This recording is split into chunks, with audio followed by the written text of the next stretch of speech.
Finding the courage to change our common welfare. How do I learn to cooperate in a group? All of my youthful models of groups involved learning how to be quiet and follow directions and work hard.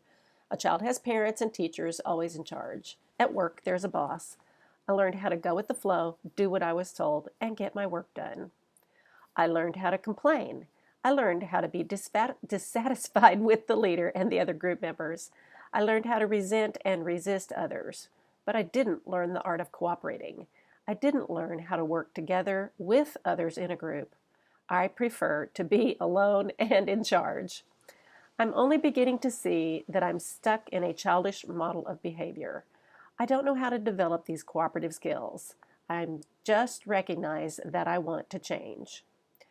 I want to become a cooperative component. I want to learn how to be a true partner rather than constantly going it alone. I can use the first tradition of my 12-step program as a guide. It states our common welfare should come first. That's a new idea for me. I've only been thinking about what I want and what's good for me.